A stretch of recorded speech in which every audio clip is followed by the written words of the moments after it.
After a time, a great concourse gathered about the Ring of Doom, and the Valar sat in shadow, for it was night.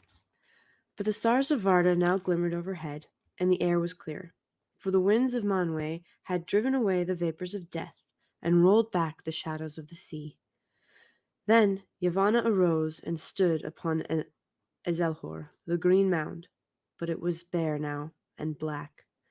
And she laid her hands upon the trees, but they were dead and dark, and each branch that she touched broke and fell lifeless at her feet. So, some of you may be wondering, what was that? That sounded really good. Is that the description of what's happening in episode 3 of Trop from Amazon? No, that is the opening half of a paragraph from chapter 9 of the Silmarillion. Chapter 9 is of the flight of the Noldor. The reason I started with that is because in this episode we we get a black tree.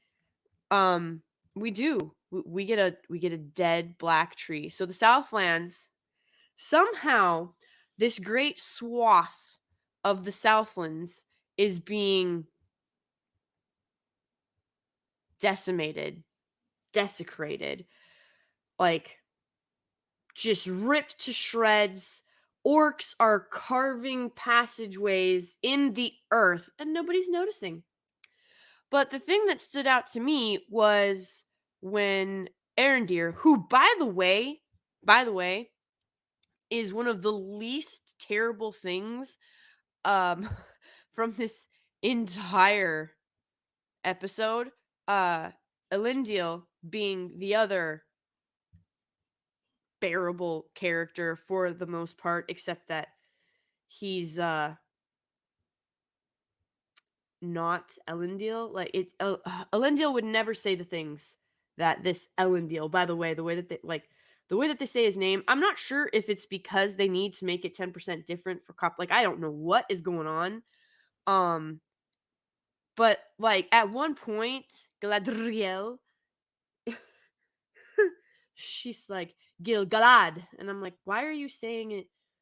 Why are you saying it like that? She shows up in front of the Queen Regent of Numenor, and she's like, commander of the northern armies of High King Gil-galad, and I'm like, why are you saying it like that? But regardless, back to the tree. There is a scene. Arendir with these other elves has been enslaved and chained, tortured, beaten, brutalized. And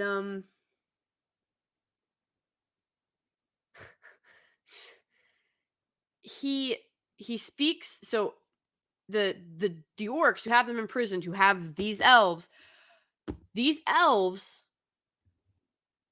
are helping alongside humans to dig this passage through the earth, through the Southlands. And Arendir speaks Elvish to a tree, but not just any tree. Like this tree is it's become dark. Its trunk is dark. Its roots are shown to be, like, they're exposed, right?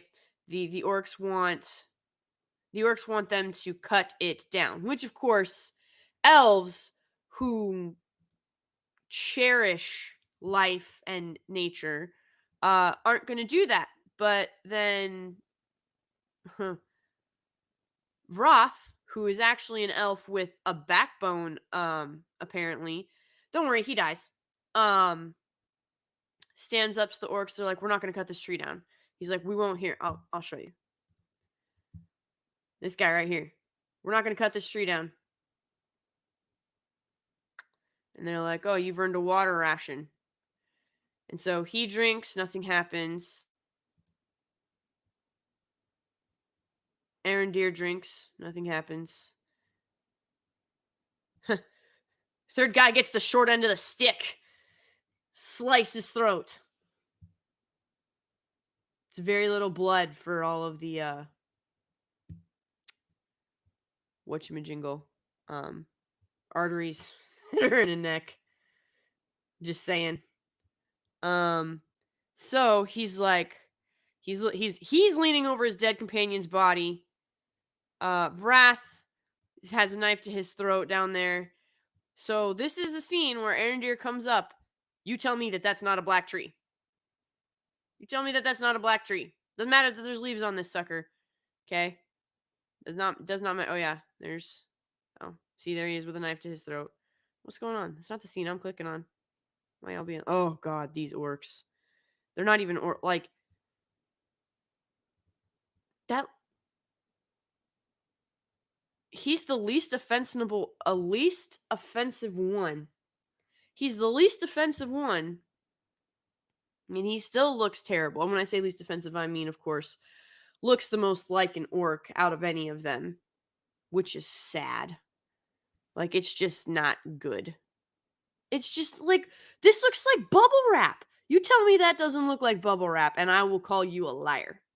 I'm dead serious. Like, this whole thing, like, apparently this blocks out the sun, so they have they have UV ray blocking bubble wrap. Someone should have told the vampires. Seriously, someone should have told the vampires all they needed was bubble wrap, and they could have been daywalkers just like Blade. Good God. Deliver us from this insanity. It's ridiculous. But anyway, so he gets up here. He's like, I will cut it down. That's like his only line in this whole episode. Like, he's one of the least offensive characters.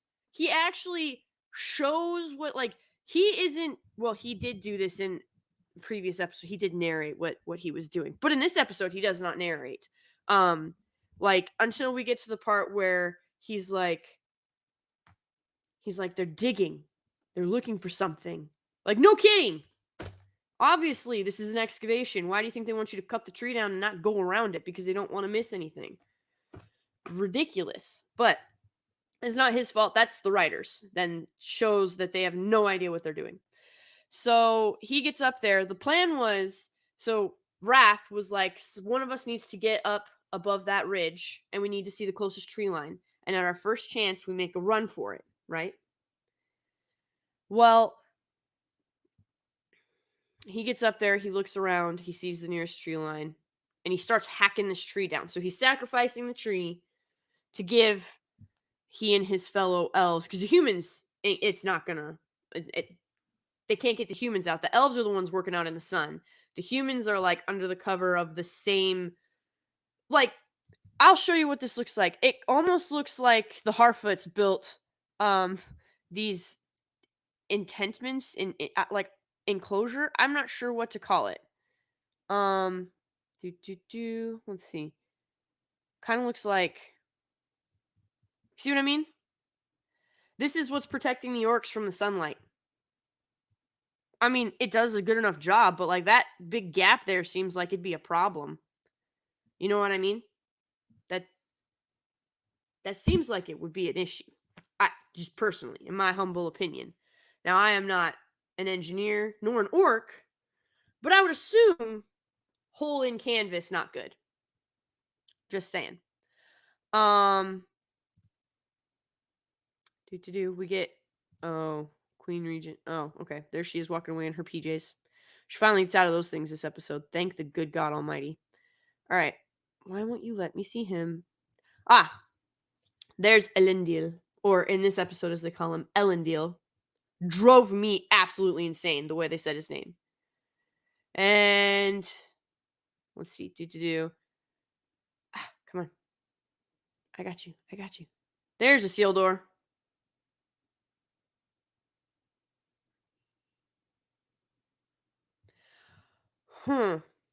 Careful showing footage. It's a still. What are they gonna do?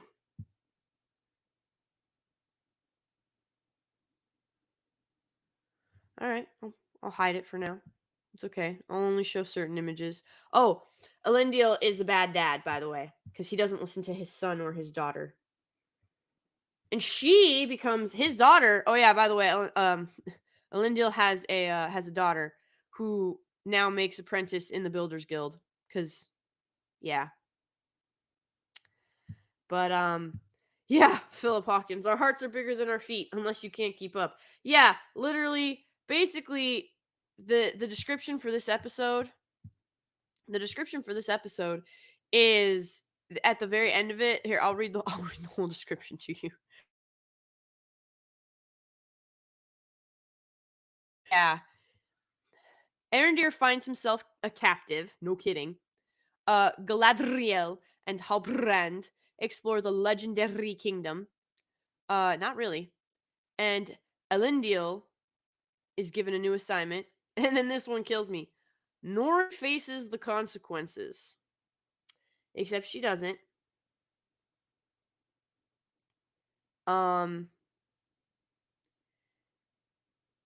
Gandalf, I guess, wizard who we're not allowed to call Gandalf yet. He helps them keep up because since she helped a stranger, she brought a stranger into their midst. They're going to stick her and her family and their cart at the back of the caravan. And they have this thing that we've just now learned about. It's called the Book of Left Behinds. And essentially it's a book of the dead, basically. Everybody that couldn't keep up, everybody that that they talk about how they lost them. Oh, so and so got lost in the snow. So and so got eaten by wolves. A landslide took out. You find out a landslide took out Poppy's family. And then they laugh at one. They're like, "Oh yeah, he died. He was killed by bees." And they all chuckle. And they're like, "Oh, we all loved him, but he was stupid." I'm like, "Oh yeah, there's not speaking ill of the dead. Those are some big hearts you got there." Well,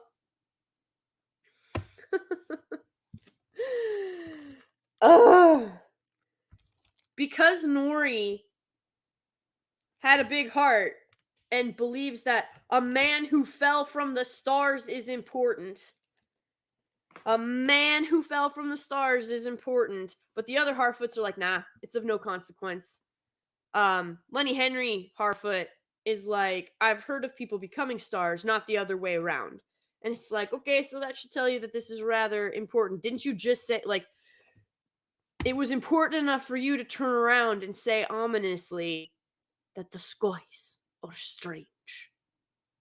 But let's just ignore a man who crawled out of the crater of a falling star, or a meteor rather. But it's just utterly insane. I don't know. But yeah, I still maintain that Arondir scene where he speaks to the tree and its black roots and its black trunk is literally straight out of chapter 9 of the Flight of the Noldor from the Silmarillion. But they changed it so that they couldn't get in trouble. In, again, my humble opinion. Also, we find out that the sigil that was branded into Finrod's arm by Sauron, friggin', it is in fact the Southlands.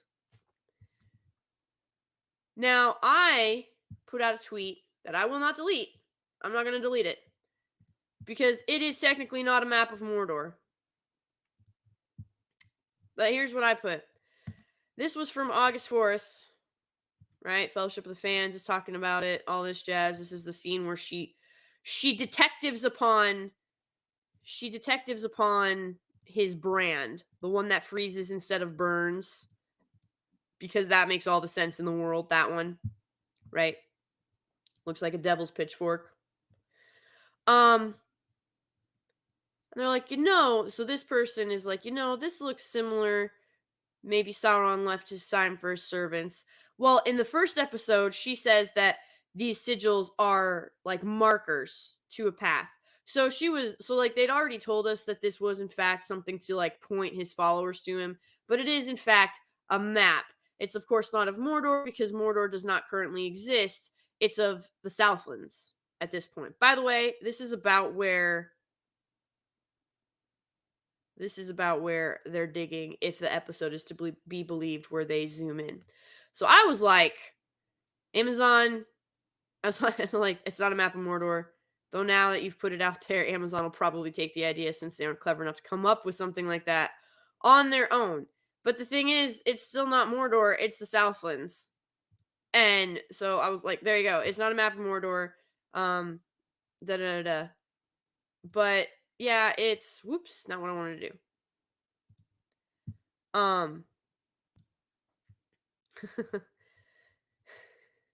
This is here it is. Alasia. My sweet, sweet Alasia. If you don't follow her at a troubled green, please do, because she's got some excellent takes. Like, same energy. This is the exact same energy. It's a freaking MacGuffin. It's the whole thing is built around a MacGuffin. Like, come on, Amazon. You know, I thought that you would I was like, oh, they're not that clever. You're like making a joke. But no, in fact, it really was that simple. It's just a map. It's just a map.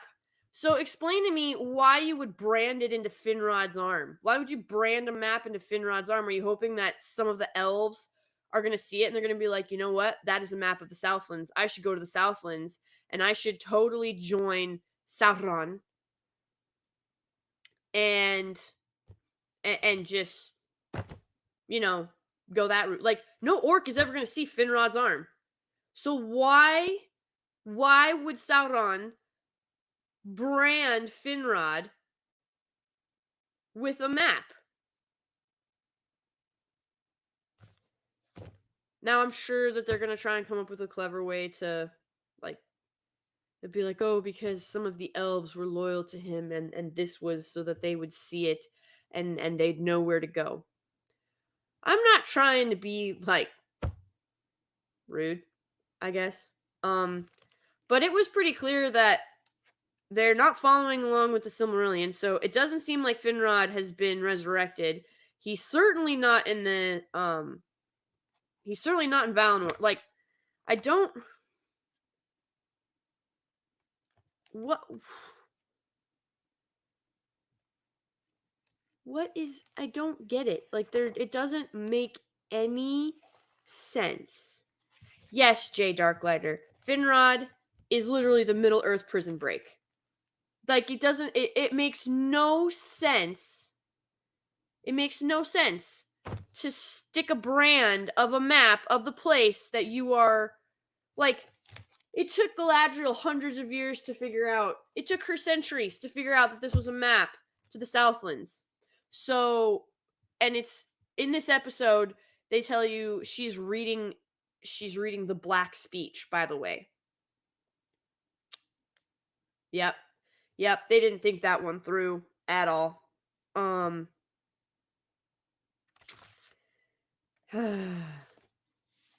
But basically, it lays out the whole. She's on. Oh God, when they arrive, by the way, she's like, "This must be the island kingdom of Numenor." Again with the R trills. Just let it go. Be Elsa. Let it go. Let it go. Let it go.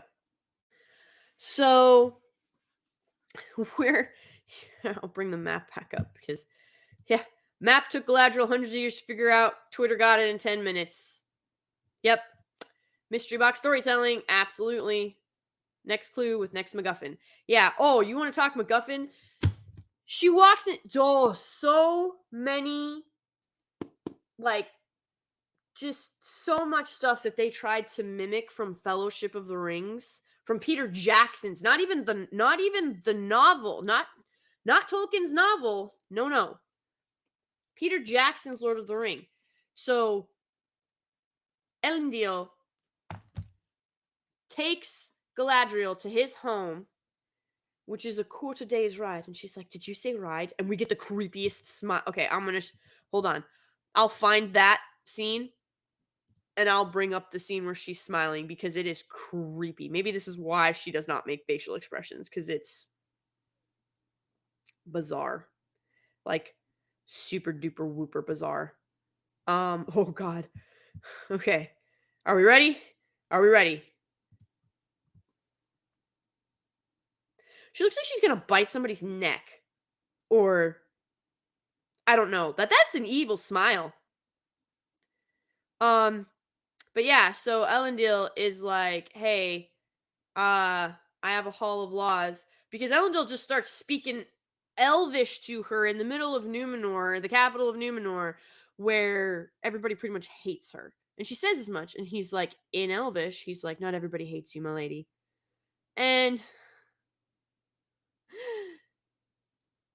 like she's like she's like, where is this hall of laws? He goes, about half day's ride. And she's like, did you say ride? And then this is the scene from the trailer. This is literally the scene from the trailer that was like so epic and so whimsical. Like, this is literally a shot from the trailer. And hang on, let's see if I can. There it is. First of all, that looks like a CGI face. I'm gonna move my mouse so that doesn't even look like Morfydd Clark. Like, at all. That does not look like her. It looks like they CGI'd her face onto someone else's face.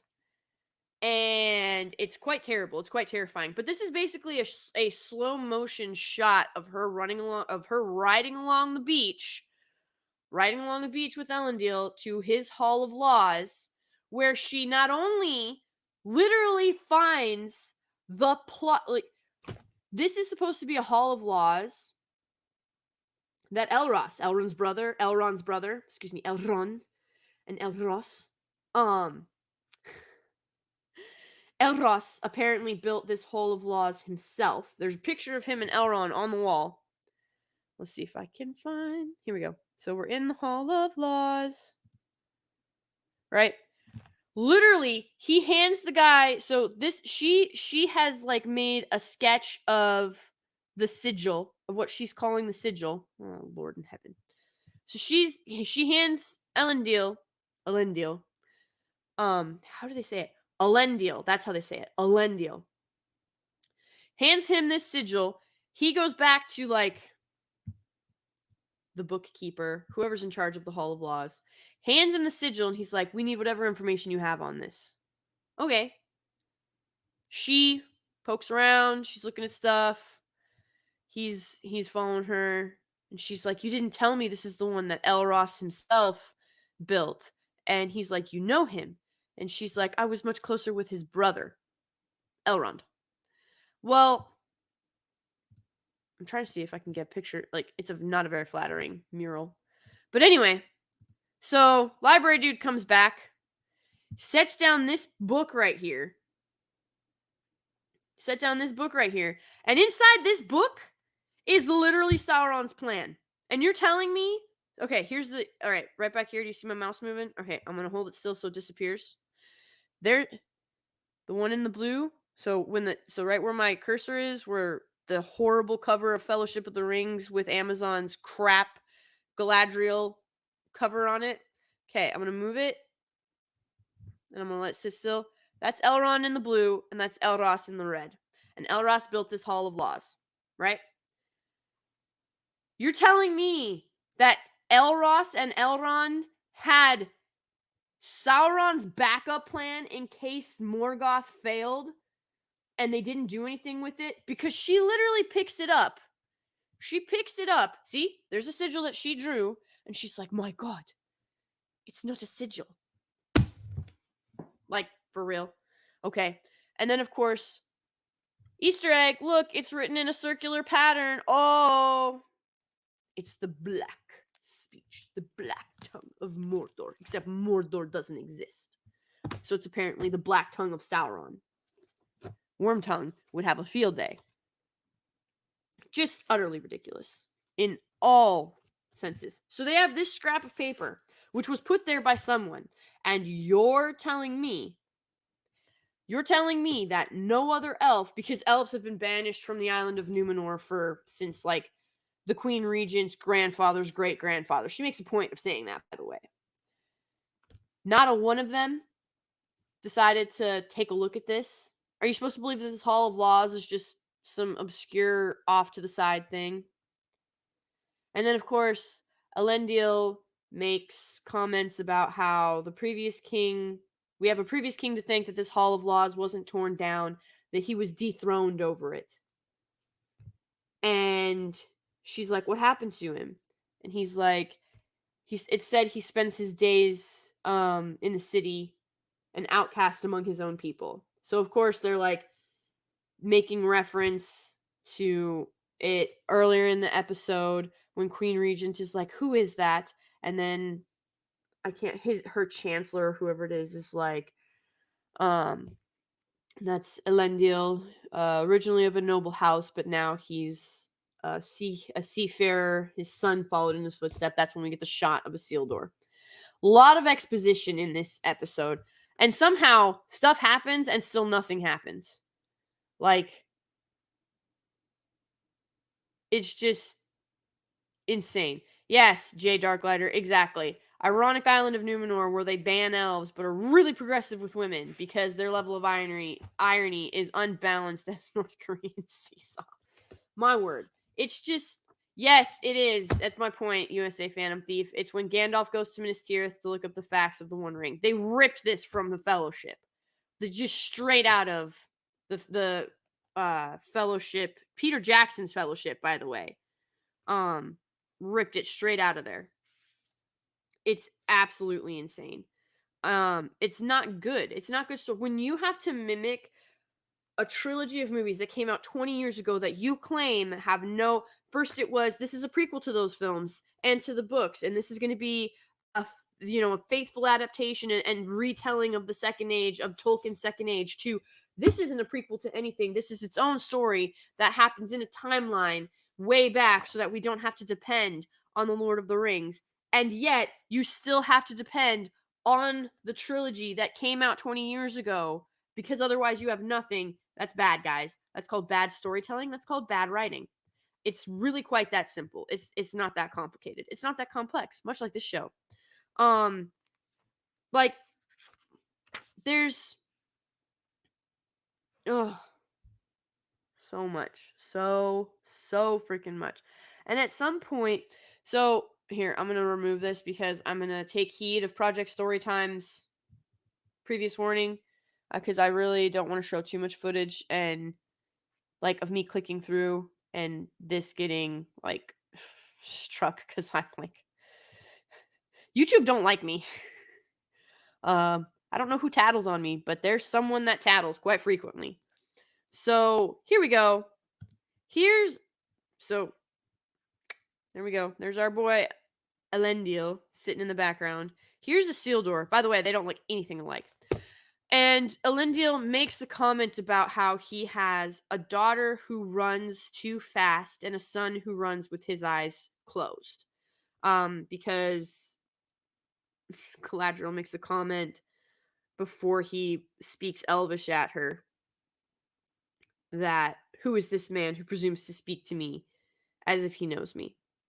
By the way, still doesn't know this guy's name. Still does not know Elendil's name. Which, by the way, translates to elf friend. They spell that out for you in the episode as well. So much exposition. Like, I wish I could tell you that there's a cool action scene that happens, but really the elves trying to break out of their chains to make a break for the tree line and go get reinforcements. That was literally the action scene. Nothing else really happens. Halbrand beats a few guys up in the alley because he tries to lift their guild badge because he wants to smith in Numenor. He gets thrown in a dungeon. Like, he literally... Oh, this makes me so angry. So here he is in his little cage. Oh, no, not you. She's on the outside of the cage. Where did you go? Oh, yeah.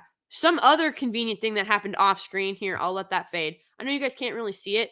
That's the, this is actually a sigil. This is the sigil that's on the badge that's, the bag that is around Halbrand's neck. And it's so funny because he's like, I'm not the hero you seek. He's actually... The way that they're going to spin this is when it's revealed that he is in fact evil and has evil intentions, and he is in fact Sauron. He's going to look at Galadriel and be like, I told you I wasn't the hero you sought. Like, I literally already see that circular dialogue coming around because that's how predictable this show is. It may not be those exact words, but it's going to be something similar to that. He's going to be like, I've been honest with you from the start. I told you that looks could be deceiving. I told you that I wasn't the hero you sought. I told you all of these things. You just didn't believe me. He's going to gaslight the ever-loving crap out of her because they're going to try and gaslight the audience and be like, see, we were smart. We were clever. We told you you shouldn't do this. You shouldn't believe, the looks could be deceiving, that he wasn't the hero. Like, I this show is horrifically predictable. It shouldn't be this easy. It really shouldn't. But again, they're not that clever. That's why I was like, there's no way that's a map of Mordor. And again, it technically isn't. It's a map of the Southlands. But still, that's your MacGuffin. Like, you're gonna brand an elf's arm with a map to the location where you're going to try and build a secret army of orcs, and you're gonna stick it on an elf's arm. And then it's gonna take those elves hundreds of years before they even realize it's a map. Like, here's the thing that kills me. That got branded into Finrod's arm centuries before this happened. And only now are the Southlands moving? Are we supposed to believe that there's anything happening in the Southlands? Like, that timeline does not track.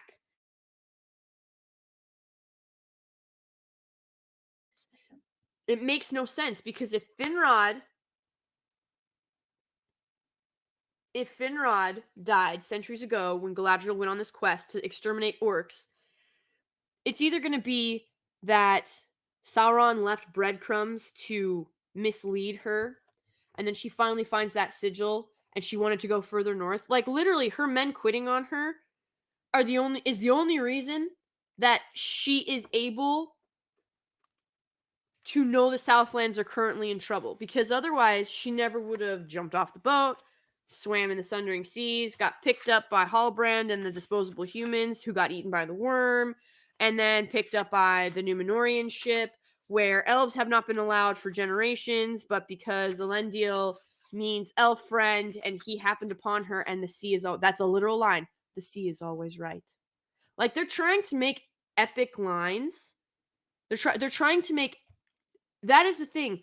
This show was written for moments. It was written for Twitter. It was written for Twitter to be quotable. It's just like these outfits. Oh my god. Isildur, look at this. No, not you. That's also terrible, but like, look at that. Look at that. You tell me that that's not a fat man in a little coat. Like, seriously, you could not do better than this. Like, what is going on right now? $1 billion. You bragged on this being a $1 billion production, and this is what we have. And then we look at oh, come on. Where are you at? Come on. I know you're there. There we go. What is happening? This is gonna do nothing. Nothing. Do you have any idea? I mean, I know you all do, but like, clearly the show writers, like, whoever was in charge of this has no idea that you do not leave this part exposed. Why in God's name would you leave your entire gut exposed to being literally gutted? Like, you're asking to be gutted. You have made a linear path for them to follow between your belt and your armor plate. And that's not even a plate. It's like a rubber padded something. And like, I wish I could zoom in on this. Guys, these are not like leather trusses that you would have on armor. They're literally like snap-ons. I wish I could zoom in. This is a snap-on. It's insane. But yeah, they've lined out, and then, oh god, that horrificness. They've just lined out like, hey, come gut me right here. It's just, it's the insanity of this thing and the cheapness of it. Also, what's going on with this guy's hair? Like, help me out here. What are we doing? And we're very diverse. We're very progressive up here. We've got, everybody from all ethnicities. We've got the old bald black man with the white beard back here. We have a descendant from an Eastern, I have no idea, country. Like, the, so much diversity all in that one shot. No lines. They get to stand there and look ridiculous in really cheap leftover Rings of Power costumes, or Rings of Power, Wheel of Time costumes. These shows look remarkably similar. Like, Wheel of Time and Rings of Power look insanely similar. He is probably, besides Arendir, like, Wrath, Arendir, and Elendil are the best parts of this show, and we're supposed to hate them. They purposefully want you to hate them, because remember when I said that Elendil is, oh yes, this is also where we get, this is their escape, this is where we get the gravity defying moment from Arendir. By the way, this rag, or whatever this thing's called, comes out, and it, like, this thing plows through like this thing plows through 4 elves in a matter of seconds. Arendir manages to, like, make it run into the tree's roots. The tree he chopped down, by the way, right? And then he gets his chain yanked. He gets pulled back, and he kills an orc with a stick from the tree. That's what I'm saying. This is literally chapter 9 out of the Silmarillion. It just simply is. But I digress. So Wrath gets 2 arrows to the chest, and he dies. Arendir is the only one left. And, oh, never mind. I guess his name is Revion. Revion takes 2 to the chest. I thought, my bad. All right. Wrath is apparently one of these guys, maybe. Revion. Oh, man, that sounds too much like Revlon. It's not a good thing. Not a good look. So here we go. Yeah. So the elf that gets 2 to the chest, 2 arrows to the chest, is Revion. Oh, yeah, you can. Absolutely, Nick McCabe. So regardless, I'm going to find it so I don't keep clicking through, because I don't need to get hit. Oh, and then we get a blurry shot of Adar, which the orcs have been chanting about. So here we go. We're back at this scene where Elendil is disappointed because his son wants to defer his sea test. And he's like, you deferred twice. He's like, I'll tell you the same thing I told your brother. Or I'll tell you the same thing I told him. There's nothing left for us in the West.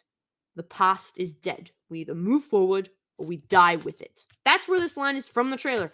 First of all, we've basically seen every single scene from the trailer. We have pretty much seen it in the first 3 episodes, which is terrifying. Like, truly, utterly terrifying, because they didn't tell us anything about the show, and we still don't know anything. We've got a whole bunch of exposition dump, and we're still doing character intros 3 episodes in. It's just insane. Like, I wish I could say that they're literally trying to paint Elendil as the bad father trope. It's literally what they're trying to do. They are trying to paint him as the bad dad because he doesn't listen to his son. Because his daughter, like I said, has become an apprentice. She gets a message, this right here. Earlier, she's like, well, I actually listened to him, so yes, I knew it. And then he's like, and you didn't tell me? And Isildur's like, it's not her fault. And he's like, I wasn't talking to you. Well, then she says something, and he yells at her, and he's like, I wasn't talking to you. And her name is like Erin or something like that. And a messenger shows up, and he goes and is like, Captain. And he's like, what? He goes, and the messenger's like, a message for your daughter. And that's when she finds out she's made apprentice in the Builders Guild. And he's like, she goes, Elendil is like, I thought the guild never reconsidered. And Eren is like, Isildur convinced me to reapply. And he's like, Isildur did. And he turns back, and of course Isildur has left the table, right? But prior to this, she's like, I actually listened to him, so I knew he wanted to defer his test. And so now you're getting the sense that Elendil doesn't listen to his children. And so yeah, they're definitely trying to set him up as like the bad dad trope, which is just utterly ridiculous because this doesn't sound anything And I mean, it doesn't sound anything like Elendil. Like, oh my, so many things that I could say. But, then we have, if we want to, let's see, with the Harfoots, the giant, as they're calling him, so Gandalf, gets revealed because he is trying to look at the map that Nori stole from Lenny Henry's, good God, Harfoot character. And he's trying to look at it over the fire and it burns up. There's still plenty of page there, but Lenny Henry's character is like, she's like, what do those stars mean? He's like, nothing. He's like, didn't you think to read them before you burnt it up? And it's like, you're holding 90% of the page and you've looked at those maps and charts and star charts. Like, you know what's there. So why are you acting like this is a huge loss? And then everybody's like, do you really think this is some sort of destiny, Nori? And she's like, I know I'm not important. Okay. Yeah, the false humility. Good stuff, let me tell you. I know I'm not important, but he is.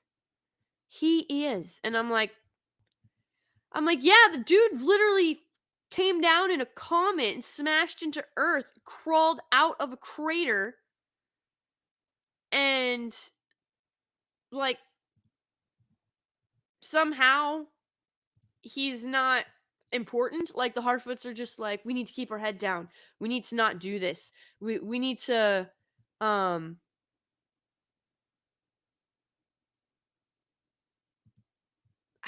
just the our hearts are as big as our feet unless you're a stranger in need or you help a stranger in need. It's ridiculous. Well, then of course, Gandalf, not Gandalf. Thank you for that, by the way, Neurotics and others. But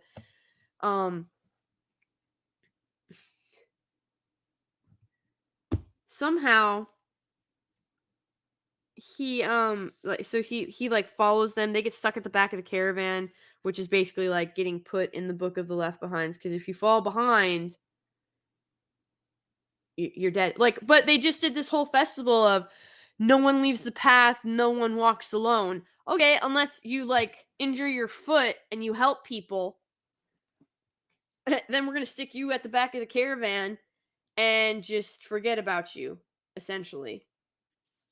It's insane. Like, the Harfoots are evil. There's no other way to put it. They're legitimately evil. And so Giant shows up. He pushes the cart so that they can keep up. So that Nori and her family can keep up. Maza, what's going on? Hey.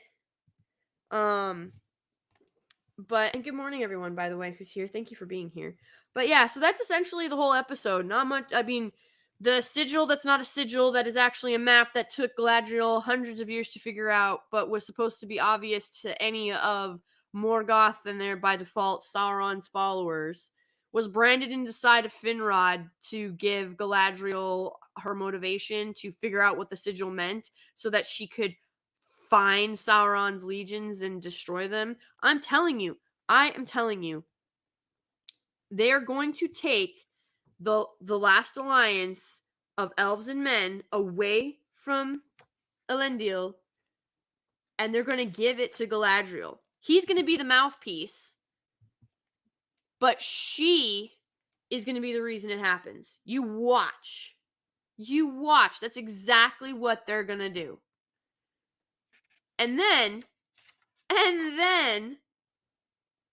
oh, good God.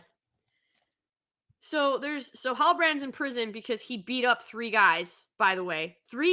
He beat up 3, there were 4, but one of them got away. They were all gonna like beat him up for stealing the one guy's guild badge, which, hey, fair. Like, Halbrand stole. He's like, I don't want any trouble, and they're like, oh, it's a bit late for that. Well, so they follow him around the corner, and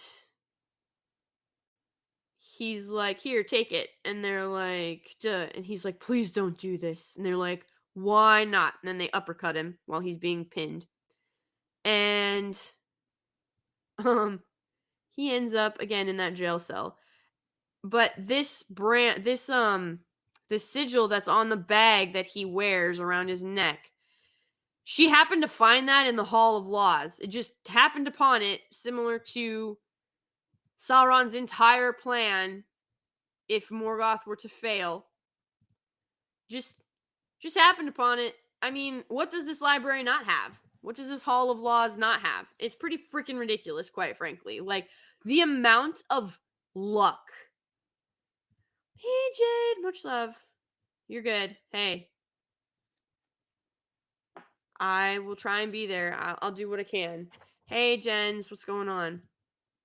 But yeah, so basically, Galadriel happens upon something in it, like just came across it,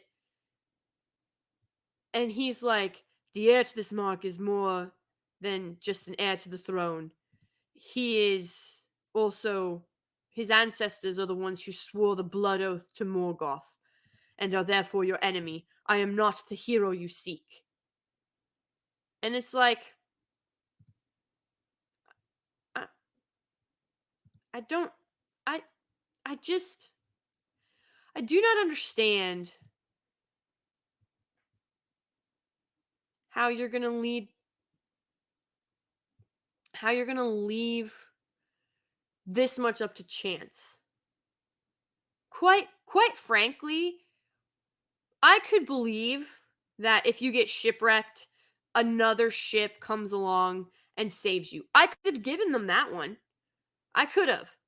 I could have given them Galadriel, diving into the sea and the sundering seas and swimming for hundreds of miles because she's an elf and we're gonna just roll with that.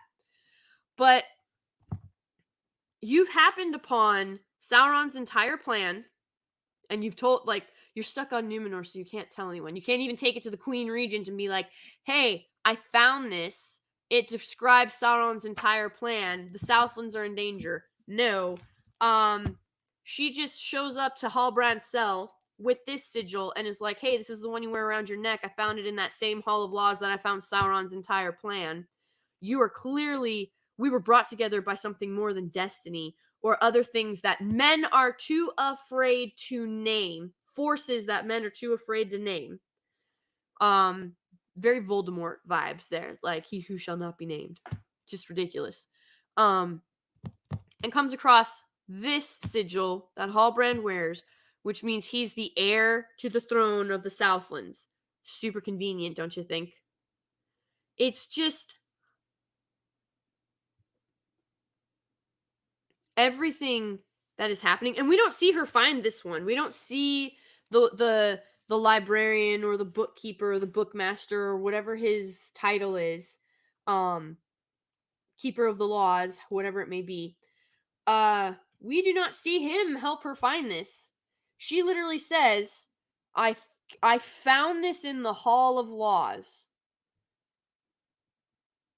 And he's like, I found it around the neck of a dead man. He says he found that bag around the neck of a dead man. I guarantee you that Halbrand killed the rightful heir to the Southlands, knew what the sigil was, put it on, so that people who did know that sigil, who did know that mark, who did know that house, like that looks like a coat of arms. So people who would recognize it would know, would be like, oh, he must be the rightful heir to the Southlands. Except he's not. I'm telling you, it is going to you're going to find out. You're going to find out later on. He's going to say, "I never lied to you. I never lied to you. I told you I found it around the neck of a dead man. I told you I wasn't the hero you seek. I told you that looks could be deceiving." And just gaslight the ever-loving poop out of everybody.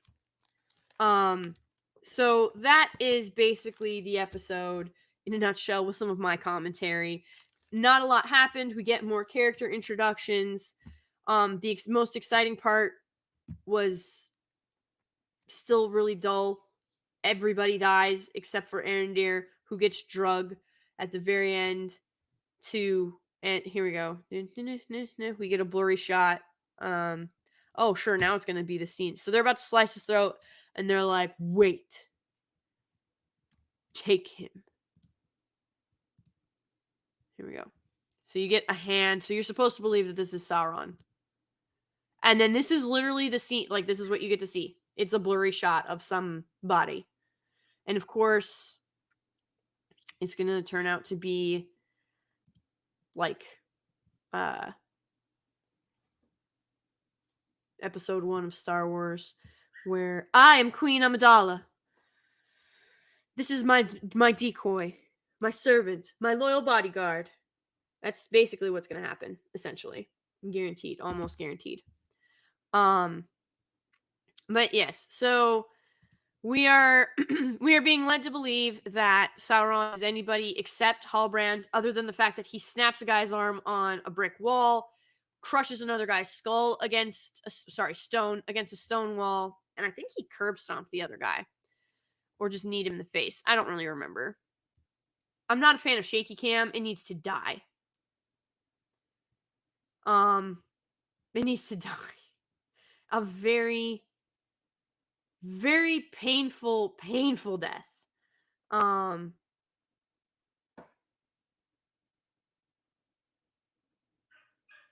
But yeah, I know, Jay. This is they've taken timelines and they've condensed it way down. So now it's supposed to be this is supposed to be where he basically whispers in the Numenoreans' ears and causes their downfall. He starts to spread seeds of doubt and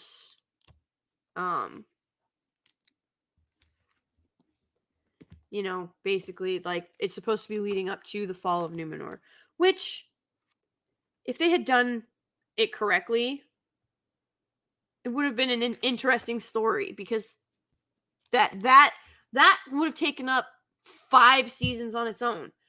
But I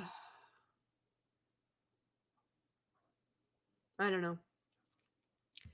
They just don't care. They took approximately, let's see, they took the Age of Trees, which was the intro to the first, that was the prologue,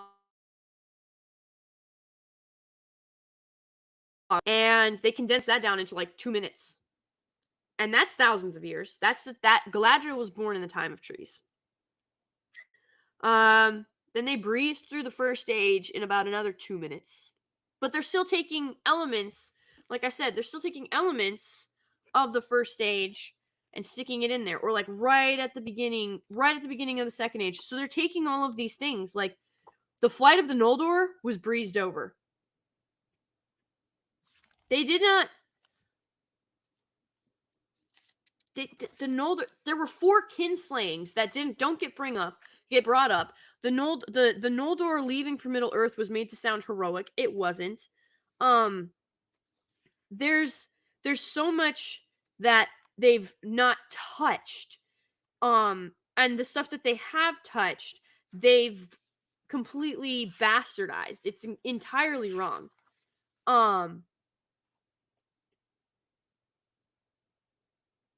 I don't get it.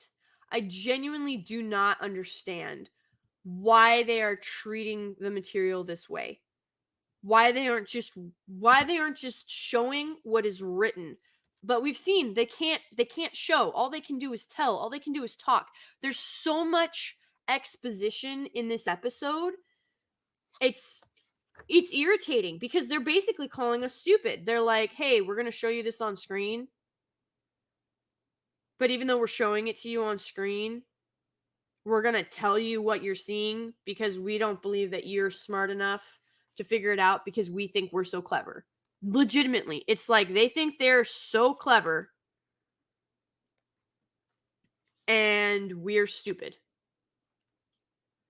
And I kind of just want to like shake somebody really hard and call them ridiculous. I'm just glad that they haven't touched Beren and Luthien, because if they had touched that story, I have no. I wonder if they're taking. I wonder if that's why they're doing Galadriel and Halbrand the way that they are.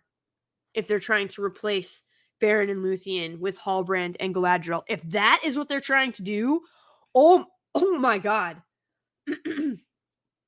Amazon, if that's your plan, don't do it. I know you're never going to watch this, but don't do it. That is the dumbest thing you could possibly do, and I'm not exaggerating at all. I mean,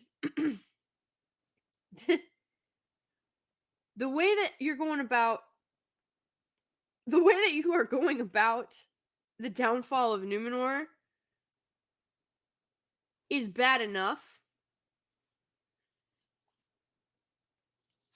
But if you make Galadriel and Halbrand, Beren and Luthien,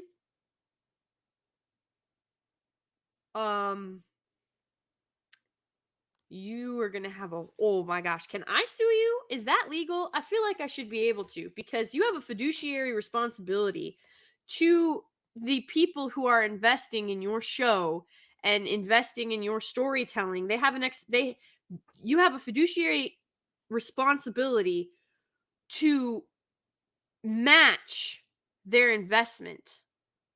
And I can't help but feel that this is not doing it, especially since the Samba numbers came out, which I'll be doing a video on. It's gonna be great.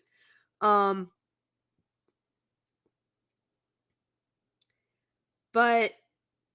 oh my gosh, Beren and Luthien, if you are going that route, you're screwed. Oh, and Galadriel should be around 2000, closer to 2000.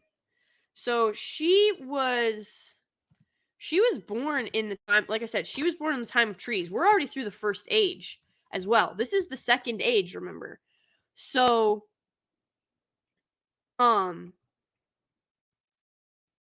it's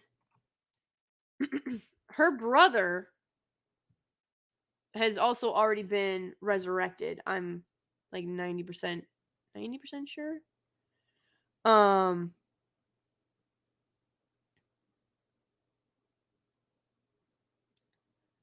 Interesting. So Galadriel is a Noldor elf, and Celeborn is a Sindar elf. And of course, they have Celebrian, who marries Elrond. But Galadriel was born in the year of trees. So she's already been, like, we've already been through the first age. So we got to be way closer to like 2,000 years of Galadriel's age. She's also, fun fact, Galadriel's also 100 years older than Gil-galad. And she's like 1,000 or 1,200 years older than Elrond. She should already be married to Celeborn. And I don't remember off the top of my head, forgive me, the tree is...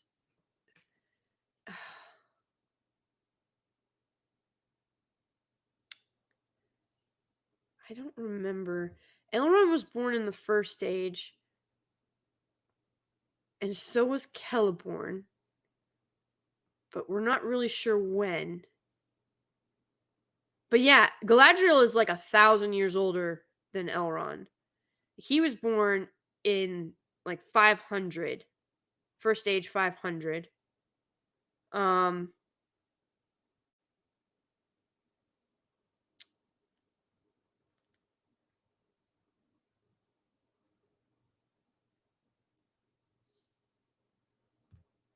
So yeah, because Celeborn was born at the beginning of the first age. But yeah, she's way older. She should be Cate Blanchett. She should be full-grown Galadriel at this point. Not Galadriel. Teenage orc slayer on a battle to save Middle-earth and avenge her brother. This kind of sounds like Buffy the Vampire Slayer, quite frankly. Yes, she should. Yeah. Celebrian's birth was...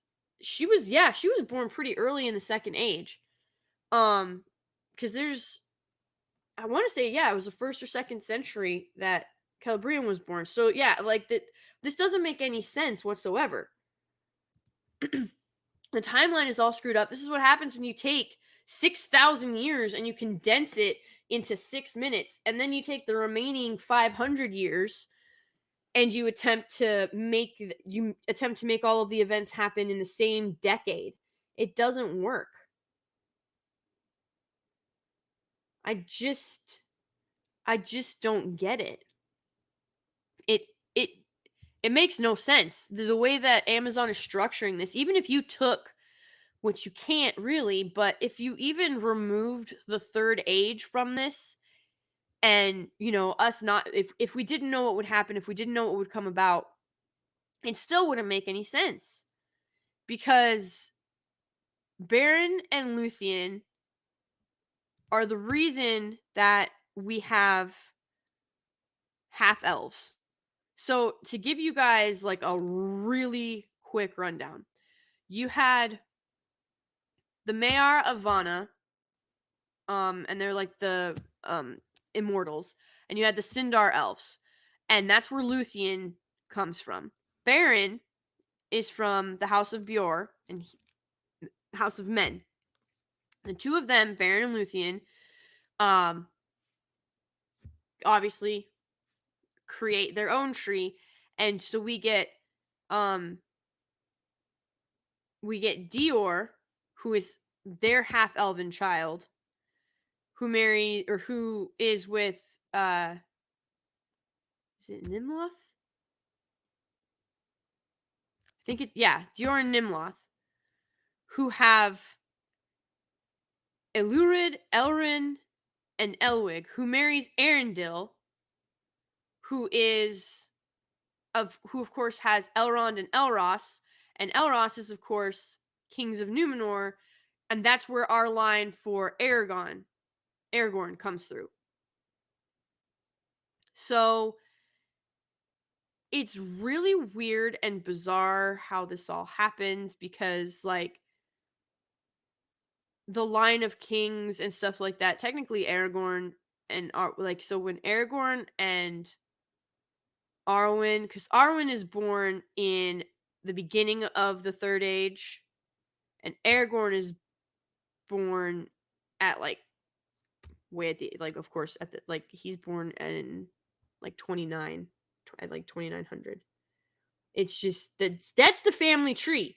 So again, even if we take out Aragorn and the Dunedain and that whole excuse me, that whole destiny, which by the way, I don't know if any of you even know what I mean, I'm sure you do, but the Dunedain were literally meant to guard against evil resurfacing. Just an FYI, but that's a whole other story that I hope to God Amazon doesn't tell, because if they touch the Dunedain, we're gonna have a problem. Because that's Third Age stuff. But regardless, even if you take that away, and you take away Arwen and Eladin and Elrohir, like, if you take all of that away, you still have Arendir and Elwing, who have Elrond and Elros. And so it doesn't make any, like, the timeline makes no sense. Sorry, we just went on like a family tree insanity, and I probably screwed some of them up. I should really pull up. Hold on, let me see if I can. Let me pull up the family tree. Right, let's do it this way. Okay, here we go. All right, which one of these looks somewhat... Oh, there's Baggins of Hobbitson. That'd be a fun one too. Genealogy of the Elves, but I can't read any of it because it's way too tiny. Hold on, we're figuring it out. We're getting there. I'm just trying to... I just need a like, just show me a family tree. Okay, this will work. Here we go. Oops, not that one. There we go. Okay, so ta-da! I mean, I don't like how it calls it half elven, because you have literally you have the Mari, you have the Sindar elves, and you've got a Noldor elf chilling in here too. So these are like, yes, they make half elves, but like, I just yeah. See, so she's born in the Age of Trees, Year of Trees. He's not born until 500 years into the First Age, and yeah, so she should already have Celebrian. Like, this is not.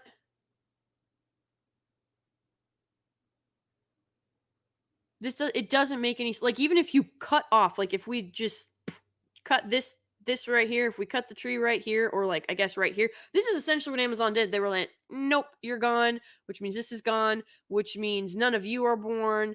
And then they're over here at Elros, and they're like, we're gonna have him, but you see this dotted line? Yeah, we're just gonna snip that too. We're gonna snip that, because that line of kings is broken, so we're just going to get rid of that. So this is basically like, imagine that none of this is here. We're cutting off right here, right? So Galadriel, we don't have her, even though we know her lineage. Her lineage isn't in here because this is the half elven lineage. But look, there's Beren and Luthien up there. See what I'm saying? There's Beren and Luthien. So like, are they trying to make Galadriel and Halbrand Beren and Luthien? Because if that is the case, we've got a serious problem. We have a serious problem. That's not even disrespectful. It doesn't make any sense, because she wouldn't be who she is, nor would she have Elrond or Elros if Beren and Luthien didn't happen. So you can't have these two. She can't be friends or whatever, like this weird relationship that they have in this show, without Beren and Luthien. So if you try to overwrite Beren and Luthien's story with Galadriel and Halbrand, you're wiping out this entire tree. It's literally just Galadriel on her own little island up here. Like, you'd have to move her up here and change this to Noldor. It doesn't make any sense. It makes no sense whatsoever. And I swear to God, if they have Celeborn show up at the end and she'd be like, he's my husband and I did not choose him, I'm gonna lose my ever loving mind. Because, oh, fun fact, and something that has not been brought up and is a little bit concerning and kind of creepy, just pointing it out. Do you guys know how Galadriel got her name? Just put a 1 in the chat if you know how Galadriel got her name Galadriel. I was rewatching, this is in my polished review for episode 1, which is not done. I'm trying to condense it down to less than 15 minutes, guys. I'm struggling because there's so much wrong. But it made me realize something when I was going back and listening. Lord Thoth, you know how? Strange One, you know how she got her name? Celeborn gave her the name Galadriel. Do you know why? I'll tell you. I won't lead you on. It's to describe everything about her that he fell in love with. Celeborn gave her the name Galadriel. So the fact that there is no Celeborn and we are calling her Galadriel is a problem. Also, it's really creepy that her older brother is calling her Galadriel when she's a child, considering that's a name given to her by her husband about what it is about her that he finds lovable and made him fall in love with her and stuff like that. So this is a very amorous love. Like, he loved her so much that he called her a name. He gave her a name which describes what he is in love with about her. And we're back in the year of the trees, or Age of Trees, and her older brother is calling her that.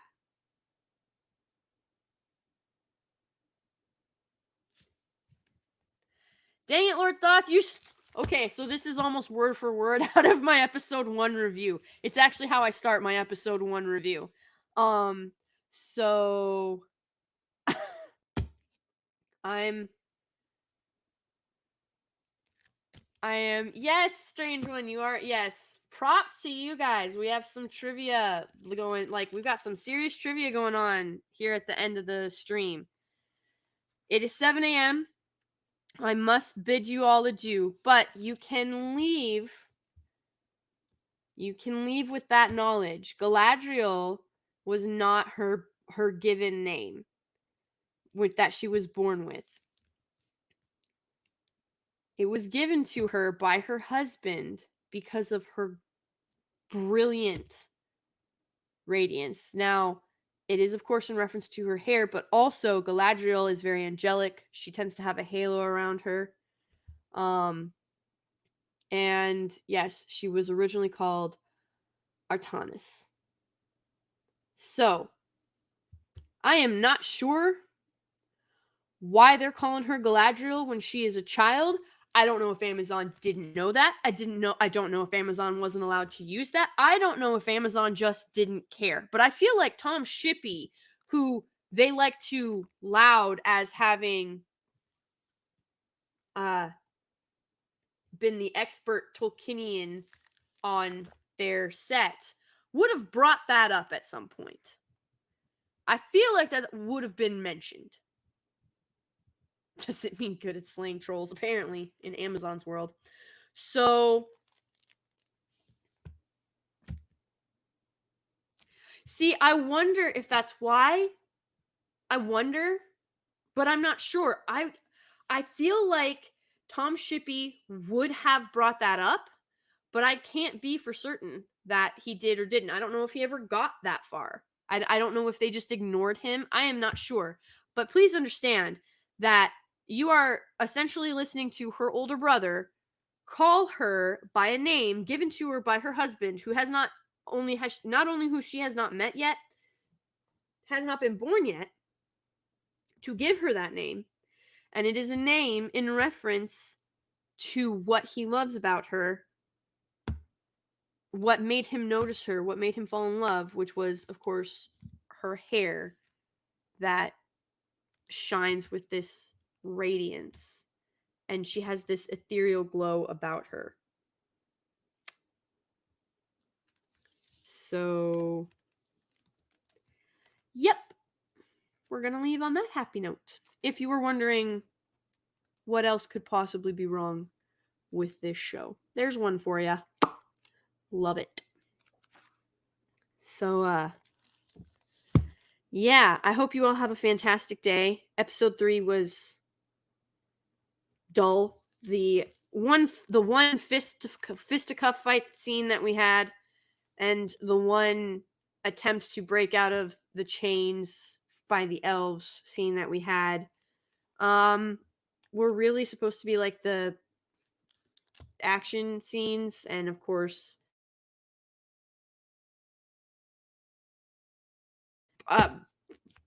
Bronwyn was nowhere in this episode. Bronwyn just didn't care about her folks, Theo. They're just not there.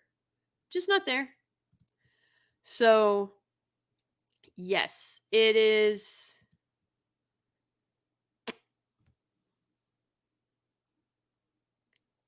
Yeah.